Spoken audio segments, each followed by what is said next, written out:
नमस्कार। आप सभी का स्वागत है किस्से कहानियों में टेल्स फ्रॉम हार्ट।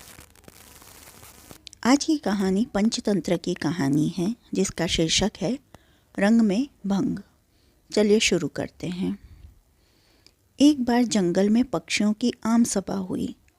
पक्षियों के राजा गरुड़ थे। सभी गरुड़ से असंतुष्ट थे। मोर की अध्यक्षता में सभा हुई।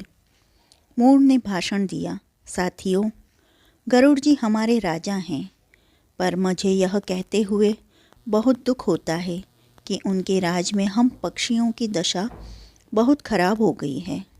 उसका यह कारण है कि गरुड़ जी तो यहाँ से दूर विष्णु लोक में विष्णु जी की सेवा में लगे रहते हैं। हमारी ओर ध्यान देने का उन्हें समय ही नहीं मिलता। हमें अवानी समस्याएं लेकर फरियाद करने जंगली चौपायों के राजा सिंह के पास जाना पड़ता है। हमारी गिनती न 3 तरह रह गई है और न 13 में। अब हमें क्या करना चाहिए, यही विचारने के लिए यह सभा बुलाई गई है। हुदहुद में प्रस्ताव रखा, हमें नया राजा चुनना चाहिए जो हमारी समस्याएं हल करे और दूसरे राजाओं के बीच बैठकर हम पक्षियों का जीव जगत में सम्मान दिलाए। मुर्गे ने बांग दी, कुकड़ू कू। मैं हुदहुद जी के प्रस्ताव का समर्थन करता हूँ। चिल ने जोर से सीटी मारी, मैं भी सहमत हूँ। मोर ने पंख फैलाए और घोषणा की तो सर्वसम्मति से तय हुआ कि हम नए राजा का चुनाव करें।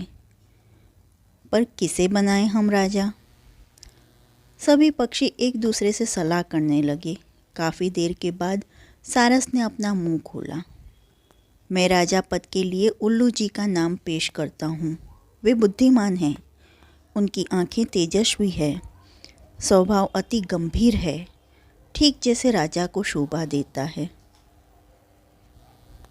हर्नबिल ने सहमति में सिर हिलाते हुए कहा, सारस जी का सुझाव बहुत दूरदर्शितापूर्ण है। यह तो सब जानते हैं कि उल्लू जी लक्ष्मी देवी की सवारी हैं। उल्लू हमारे राजा बन गए तो हमारी दारिद्रता दूर हो जाएगी। लक्ष्मी जी का नाम सुनते ही सब पर जादू सा प्रभाव हुआ। सभी पक्षी उल्लू को राजा बनाने पर राजी हो गए। मोर बोला, ठीक है, मैं उल्लू जी से प्रार्थना करता हूँ कि वे कुछ शब्द बोलें। उल्लू ने घुघाते हुए कहा, भाइयों, आपने राजा पद पर मुझे बिठाने का निर्णय जो किया है उससे मैं गदगद हो गया हूँ। आपको विश्वास दिलाता हूँ कि मुझे आपकी सेवा करने का जो मौका मिला है मैं उसका सदुपयोग करते हुए आपकी सारी समस्याएं हल करने का भरसक प्रयत्न करूँगा। धन्यवाद। पक्षीजनों ने एक स्वर में उल्लू महाराज की जय का नारा लगाया। कोयलें गाने लगी। चील जाकर कहीं से मनमोहक डिज़ाइन वाला रेशम का शॉल उठाकर ले आई। उसे एक डाल पर लटकाया गया और उल्लू उस पर विराजमान हुए। कबूतर जाके कपड़ों की रंग बिरंगी लीरें उठाकर लाए और उन्हें पेड़ की टहनियों पर लटकाकर सजाने लगे। मोआरों की टोलियां पेड़ के चारों ओर नाचने लगीं। मुर्गे व शतुरमुर्गों ने पेड़ के निकट पंजों से मिट्टी खोद खोद कर एक बड़ा हवन तैयार किया। दूसरे पक्षी लाल रंग के फूल सा ला लाकर कुंड में ढेरी लगाने लगे।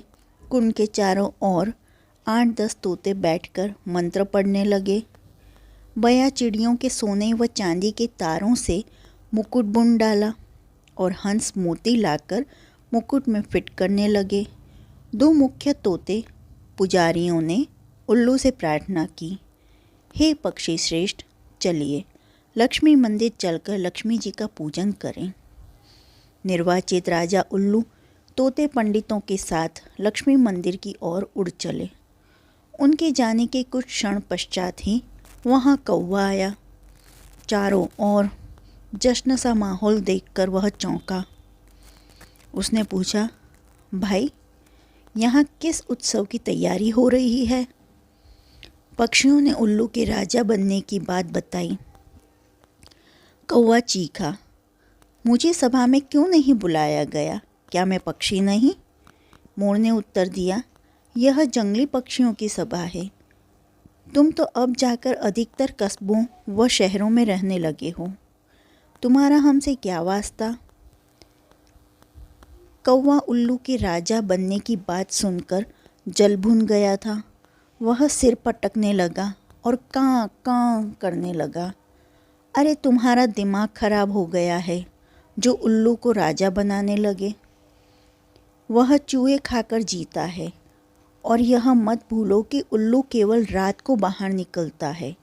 हमारी समस्याएं और फरियाद लेकर किसके पास जाओगे? दिन को तो वह मिलेगा नहीं। कौवे की बातों का पक्षियों पर असर होने लगा। वे आपस में कानाफूसी करने लगे कि शायद उल्लू को राजा बनाने का निर्णय कर उन्होंने गलती की है। धीरे धीरे सारे पक्षी वहाँ से खिसकते लगे। जब उल्लू लक्ष्मी पूजन कर तोतों के साथ लौटा तो सारा राज्याभिषेक स्थल सूना पड़ा था। उल्लू घुआं घुआं सब कहाँ गए?